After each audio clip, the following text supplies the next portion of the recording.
안녕하세요 여러분. 어느새 부산 한 달 살기 브이로그 14번째 시간이 되었습니다. 오늘은 서울에서 친구가 찾아와 함께 부산을 여행했던 특별한 시간에 대해 이야기해 드리려고 합니다. 워낙에 여행을 좋아하는 제 친구는 부산도 잘 알고 있어서 서울에서 미리 저와 어디로 갈지 계획을 하고 왔습니다. 우리는 만나서 곧바로 해운대 블루라인파크 해변 열차를 탔고 이어서 해동용 궁사까지 갔습니다. 그렇게 하루를 보내고 늦은 오후 무렵에는 광안리 해변을 걸었지요. 이제 이야기 시작하니까 끝까지 잘 들어주시기 바랍니다. 1부. 부산으로 친구가 오다. 예정했던 대로 수서역에서 출발한 친구 Y는 오전 11시에 부산역에 도착했습니다. 그는 2박 3일간 저와 함께 지낸 후 수요일 오전 11시에 돌아갈 계획입니다. 저는 10시 50분 무렵에 부산역 광장에 도착해서 그를 기다렸습니다. 드디어 그가 가벼운 걸음으로 역에서 걸어 나왔습니다. 서울역에서 저를 배웅하고 헤어진 지 겨우 일주일이 지난 시점이었지만 저희는 매우 반가운 웃음과 악수를 교환했습니다. 저희는 곧바로 부산역 앞에 있는 차이나타운으로 가서 점심을 먹고 해동용 궁사로 가기 위해 버스를 탔습니다. 그는 이미 과거에 여러 차례 부산에 왔었으므로 부산에 관해 상당히 알고 있었습니다. 거의 여행 전문가라고 할 수 있는 그는 서울에서 올 때부터 간단한 백팩 하나만 메고 왔으므로 숙소에다 가방을 갖다 놓아야 하는 번거로움을 피할 수 있었습니다. 그는 저와 함께 있는 기간에 가야 할 곳을 미리 다 생각해 두고 왔습니다. 저는 그가 와서 함께 갈 계획을 세웠으므로 그간 일부러 영도 안으로 들어가지 않았습니다. 해동용 궁사는 바닷가에 있어서 부산에서는 가장 유명한 사찰입니다. 부산의 북동쪽에 있는 기장에 있는 이 사찰로 가기 위해서 저희는 미포역까지 가서 거기서 바다를 보면서 달리는 기차를 탔습니다. 해동용 궁사로 향하는 이 특별한 기차는 매우 유명해서 미리 예약하지 않으면 현장 매표소에 가서 한참 기다려야 합니다. 해운대 블루라인파크라고 일컬어지는 이 해변 열차에 대해 조금 설명을 드리겠습니다.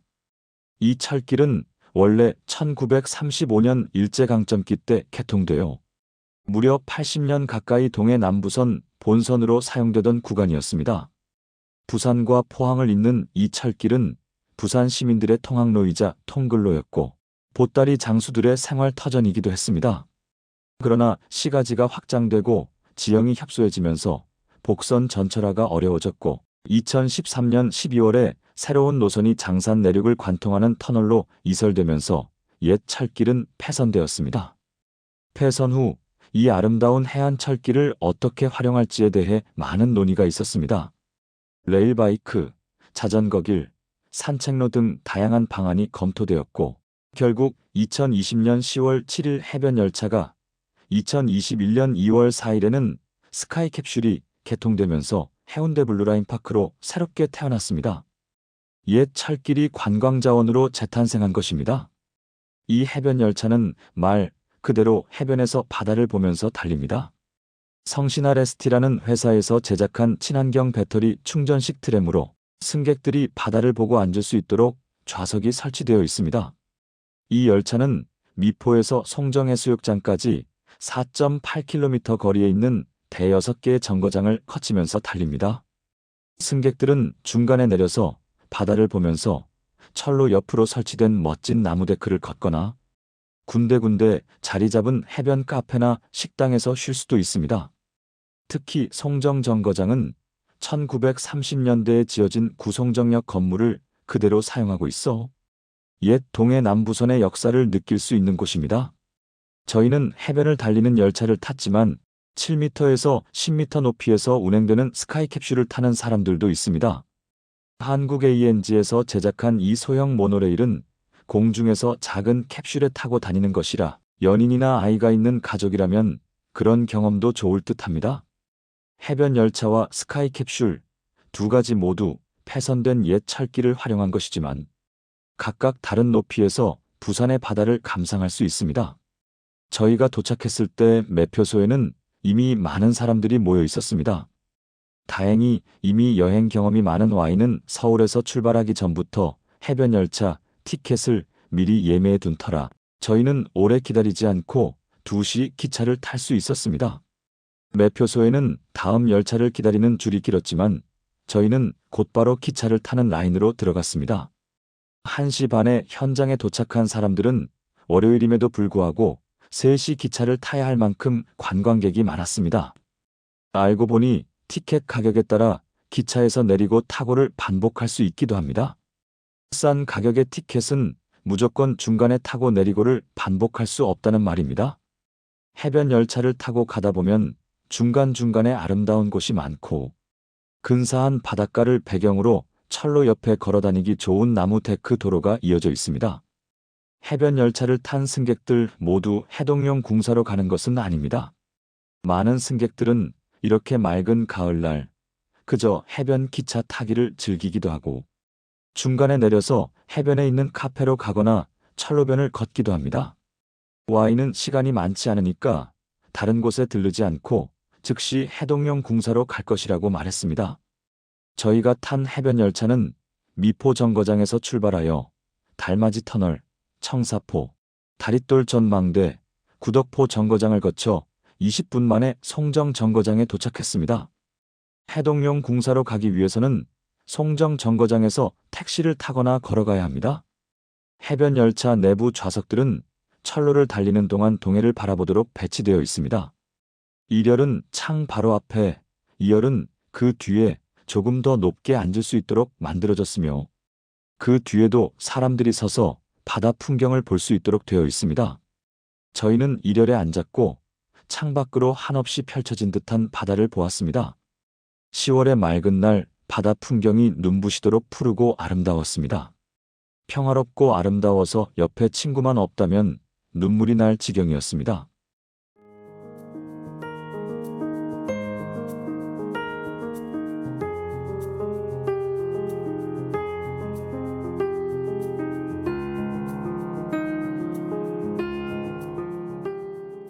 (2부) 바닷가의 기묘한 사찰, 해동용 궁사. 기차역에서 내린 후 해동용 궁사까지 저희는 걸어갔습니다. 버스를 타거나 택시를 타는 방법도 있지만 저희는 바다 옆을 걷는 해파랑 2코스의 한 구간을 걷기로 했습니다. 거리는 2.7km 정도였습니다.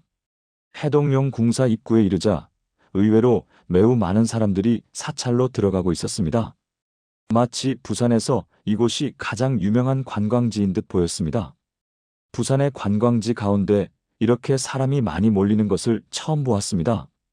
남포동이나 서면이나 광안리처럼 사람들이 많이 모이는 곳도 유명하고 사람들이 많이 모이지만 그런 곳은 관광지라고만 말할 수는 없고 부산 시민이 원래 많이 모이고 식사하는 곳입니다. 그러나 해동용 궁사는 온전히 탁월한 관광지 역할만 하는 곳입니다. 사찰을 찾아오는 사람들 가운데 절반 이상은 외국인인 듯 보였습니다. 불교 신자들인 동남아 사람들이 특히 많았는데 불상 앞에서 정성껏 엎드려 기도드리는 외국인들이 저의 눈길을 끌었습니다. 그런 것은 다른 관광지에서는 보기 어려운 풍경입니다. 여행을 와서도 자신의 신앙심을 가다듬고 제례를 할 수 있는 곳은 드뭅니다. 동남아에서 기껏 한국의 부산이라는 곳을 방문했다가 문득 해변에서 바닷바람을 맞고 있는 황금빛 불장을 만났을 때 그들이 느끼는 감동은 어떤 것일까요? 낯선 곳에서 긴장되고 다친 마음을 잠시라도 내려놓고 여행의 안전과 행복을 기원할 기회라고 생각하는 것일까요? 하긴 저도 해외든 국내든 여행에서 가끔 그런 경험을 합니다. 여행하느라 힘들 때 문득 아름다운 경치가 있는 곳인데도 한적하거나 넓지만 아주 조용한 교회로 들어섰을 때 저는 신앙심을 넘어서 조용히 눈을 감고 잠시라도 깊은 숨을 내쉬며 저를 돌아볼 수 있는 기회라고 생각합니다. 분주하고 복잡하고 긴장된 순간에서 잠시나마 벗어나서 제가 어디에 있는지, 무엇을 하고 있는지, 어떤 모습인지, 어떤 모습으로 보이는지 되짚어볼 기회이기도 합니다. 아무튼 저에게는 그저 익숙하고 흔히 보는 사찰의 불상이었지만 또 오로지 장소만 달리하여 특별히 바닷가에 있는 불상으로 보였지만 이곳으로 먼 여행을 온 관광객들에게 그 불상은 몹시 새롭고도 인상적인 모습이었을지도 모릅니다. 해동용 궁사는 고려 우왕 2년 1376년에 공민왕의 책사였던 나홍 해근이 창건하였습니다. 그때는 보문사라 불렸습니다. 이후 임진왜란 때 소실되었다가 1930년대 초에 통도사의 운창이 다시 지었으며 1974년 이름을 해동용 궁사로 바꾸었습니다. 사찰은 바다 끝에 있는 바위들 위에 지어져서 독특한 풍광과 아름다움을 자랑합니다. 사찰 내에 불상이 많지만 특히 바닷가 끝에 있는 바위 위에는 황금 도색된 불상이 앉아 있어서 눈길을 끌었습니다. 주로 동남아시아에서 온 관광객들이 그 불상 앞에서 신발을 벗고 엎드려 기도했습니다. 그런 사람들을 위해서 불상 앞에는 신발을 벗고 엎드려 기도할 수 있도록 깨끗한 깔개가 여러 개 놓여 있습니다. 대웅보전 등 다른 사찰 건물들도 모두 바닷가 바위 위에 독특한 모습으로 자리 잡고 있었습니다. 이 사찰은 스님들의 수련을 위한 곳이 아니라 완전히 관광지로 보이는 곳입니다. 불상들이나 사찰 건물 앞에는 불전함들이 있어서 방문객들이 헌금할 수 있도록 합니다. 두툼한 초를 사서 불을 붙여 불상 옆에 놓고 기원하는 곳도 여러 곳입니다. 그런 기복신앙을 무조건 안 좋다고 탓할 수는 없습니다. 종교의 기본 속성이기도 하니까요. 그러나 이 사찰은 그렇게 복을 구하는 마음을 가진 사람들의 약한 심리를 이용하여 돈을 받아들이기 위해 유난히 노력하는 것 같아서 마음이 약간 쓰라렸습니다.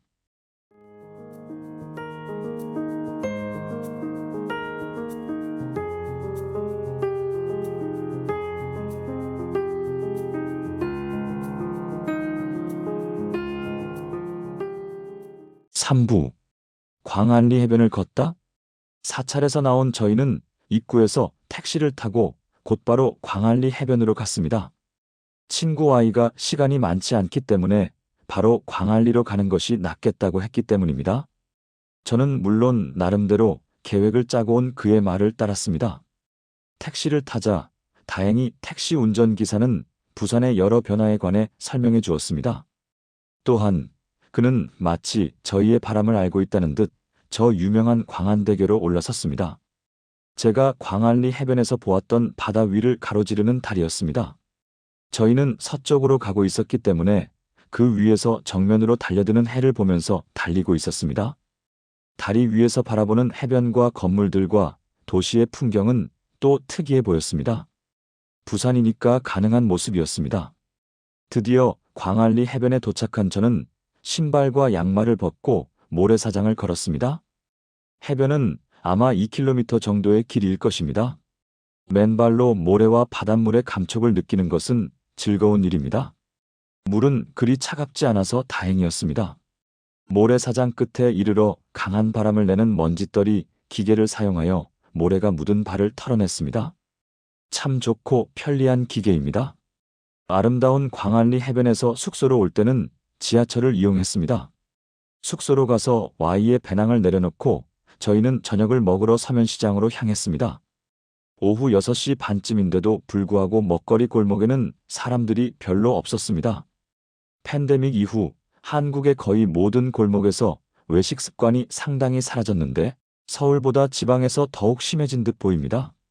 거기에다 후쿠시마 핵오염수 방류 사태로 인해 한국인들의 해산물 기피 현상도 뚜렷하게 증가한 듯합니다.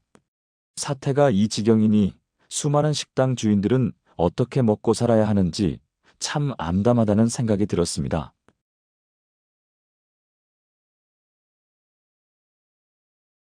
제 숙소의 침대는 풀사이즈인데 친구 Y는 침대에 함께 눕는 것이 불편하다고 방바닥에 누웠습니다. 비록 그가 침낭을 가지고 왔지만 저는 미안한 마음이 들었습니다. 그에게 침대가 좁지 않으니까 같이 누워도 된다고 말했지만 그는 여행을 많이 다녀서 그런지 침낭에서 자는 것이 괜찮다고 했습니다. 저도 사실 말만 그렇게 했지 그가 정말로 침대에서 자겠다고 했으면 조금 불편할 뻔했습니다. 아무튼 덕분에 저는 편하게 잘 수 있었습니다. Y와 한 방에서 자는 것은 수십 년 만의 일입니다. 아주 오래전 그가 결혼하고 어린 아들 하나를 두었을 때 서울을 방문한 제가 그의 집에 놀러 갔다가 작은 방에서 그와 함께 누워서 잤던 이후 처음입니다. 많은 시간이 흐른 후에 그가 부인과 함께 뉴욕에 왔을 때 그들은 저희 집에서 머물렀지만 그들 부부가 한 방에서 자도록 했으므로 그때는 그와 제가 나란히 누웠던 것은 아닙니다. 저는 약간 예민한 편이라 누군가와 같이 자야 할 때 쉽게 잠들지 못합니다. 처음에는 코를 골던 그가 이제 조용해졌습니다. 고질병으로 고생하는 그가 아프지 않기를 기원합니다.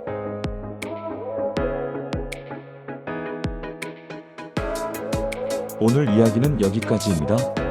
끝까지 잘 들어주셔서 정말 감사합니다.